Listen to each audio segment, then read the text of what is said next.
அனைவருக்கும் வணக்கம். நான் உங்கள் நரசிம்மராஜாச்சாரியா. சாதக விதி டிவி 360 டிகிரி வாயிலாக ஒவ்வொரு நாளும் ஒவ்வொரு விஷயத்தை நான் உங்களுடன் பகிர்ந்து வருகிறேன்.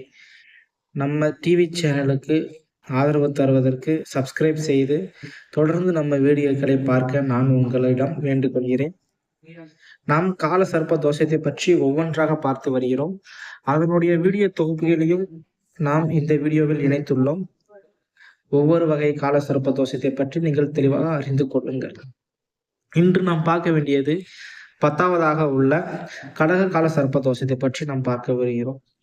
அதாவது ராகு 10ல் இருந்தும் கேது 4ஆம் வீட்டிலும் அமர்ந்து இருந்து மற்ற கிரகங்கள் இந்த 2க்கும் அச்சில் அமர்ந்திருந்தால் அது கடக கால சர்ப்ப தோஷத்தை உண்டாக்கும். இது ஒரு ஆபத்தான சர்ப்ப தோஷம் ஆகும். இதனால் என்னென்ன விளைவுகள் வரும் ஃபர்ஸ்ட் நம்ம பார்த்துடலாம். மனைவி மக்களை பிரிஞ்சு இவங்க இருப்பாங்க. அரசியல் பயணம் மேற்கொள்வாங்க. அரசியலில் நாட்டம் இவர்களுக்கு அதிகமாக இருக்கும். வெளியே உள்ள மனிதர்களிடம் இவர்கள் நட்புடன் பழகி வருவார்கள். அவங்க கிட்ட செல்வம் நிறைய வருவதற்கான வாய்ப்புகள் உண்டு. அந்த செல்வத்தினால் இவர்கள் நிலையற்று தடுமாறி இருப்பார்கள். அதாவது பொதுவா இதோட கருத்து நம்ம பார்த்தோம்னா, ஜாதகத்துல ராகு 10ஆம் வீடுன்னு சொல்லிட்டு நம்ம உட்கார்ந்துருப்பாருன்னு சொல்லுவோம்.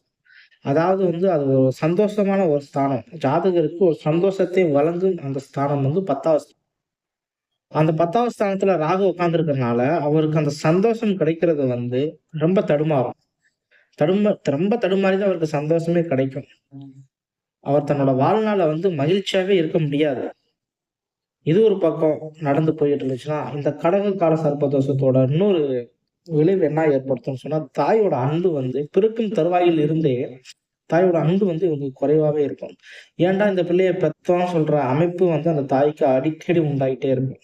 அந்த தாயினால அந்த குழந்தைய சரிவர வளர்க்க முடியாது. அந்த தாயோட அன்பை பெறாம அந்த குழந்தை வளர்ந்து நாளடைவுல அதோட சந்தோஷம்னா அதுக்கு என்னன்னு சொல்றது தெரியாமலே குறைஞ்சுக்கிட்டே போகும். மனைவி வந்த பின் தான் இந்த கடக கால சர்ப்ப தோஷத்தோட பலன் கொஞ்சம் மாற்றம் அடையவே ஆரம்பிக்கும். அது வரைக்கும் தாய் அன்பு மேக்சிமம் இருக்காது. இந்த சர்ப்ப தோஷம் உள்ளவங்களுக்கு தாய் அன்பு மேக்சிமம் இருக்காது. அதோட அது மட்டும் இல்லாம திருமண வாழ்க்கைக்கு முன்னாடி வரைக்கும் இவங்களுக்கு ஒரு தடையுடைய வாழ்க்கையாகவே இருக்கும். வாழ்க்கை தடுமாற்றம் கொண்டே இருக்கும். அது சிறு வயதுல இருந்தே அவங்க சின்ன சின்ன விஷயங்கள் அத பார்த்துக்கிட்டே வந்துகிட்டே இருப்பாங்க. அது பெரியவங்கள் ஆன பிறகு கூட அந்த வாழ்க்கை தடுமாற்றம் அவங்களுக்கு ஒரு மிகப்பெரிய தாக்கத்தை அது ஏற்படுத்திக்கிட்டே இருக்கும். அதுவும் இல்லாம இந்த இந்த அமைப்பு இருக்கிறவங்களுக்கு சிறு வயதில இருந்தே காதல் ஏற்படுத்த வாய்ப்பு. ராகுல 10 உட்கார்ந்திருந்தாவே பொதுவா இந்த ஜாதகர் ஆண்மகனாக இருக்கும் பட்சத்தில் அவர் பல காதல்களை செய்வார். பல பேரை காதல் செய்யும் நிலைக்கு தள்ளப்படுவார். காதல் ஃபர்ஸ்ட் காதல் இவருக்கு சக்சஸ் ஆகாது. காதலிச்சுக்கிட்டே இருப்பார் இவர். கண்டினியூவா காதலிச்சுட்டே இருப்பார். அந்த காதல் சக்சஸ் ஆகாமயே போயிட்டே இருக்கும். அதனாலயே அவருக்கு அந்த வாழ்க்கை தடுமாற்றம் அவருக்கு ஏற்பட்டுக்கிட்டே இருக்கும். அப்படியே திருமணம் செஞ்சாலும் நிலையற்று வாழ்வாரான்னு கேட்டா, குடும்பத்தை விட்டு வெளியே அரசியலில் பயணம் செய்யும் சூழ்நிலையும் இவருக்கு உருவாகும். இந்த ஜாதகத்துக்கு அரசியல் நல்லா செட் ஆகும். கடக கால சர்ப்ப தோஷம் அரசியலுக்கு மேலோங்கி எடுத்துட்டு செல்லும் அடுத்த கட்ட நகர்வுக்கு ஒரு முக்கியமான ஒரு யோகத்தை ஏற்படுத்தும். வாழ்க்கையில பல தடுமாற்றங்கள் கொடுத்து ஜாதகரை நிலைகுலைய வைக்கும். ஆனா அரசியலில் பிரகாசமா எடுத்து செல்ல வைக்கும் இதோட யோகமே. இதுல இருந்து நம்ம மீண்டு வரணும் அப்படின்னு சொல்றப்ப ஒரு 25 வயது அவர் நெருங்கும் போதே கால சர்ப்ப சாந்தி யோக பூஜையை செஞ்சு அதுக்கு இவருக்கு யோகமா மாத்திடும். யோகமா மாத்தி இவருக்கு ஒரு நல்ல பலனை கிடைக்க வச்சிடும். அதே மாதிரி சிவபார்வதி சேர்ந்து உள்ள ஸ்தலங்களுக்கு இவர் சென்று வழிபட்டு என்னுடைய மனைவி மக்களுடன் நான் சேர்ந்து வாழ வேண்டும் என்ற அமைப்பை இவர் உருவாக்க வேண்டும்.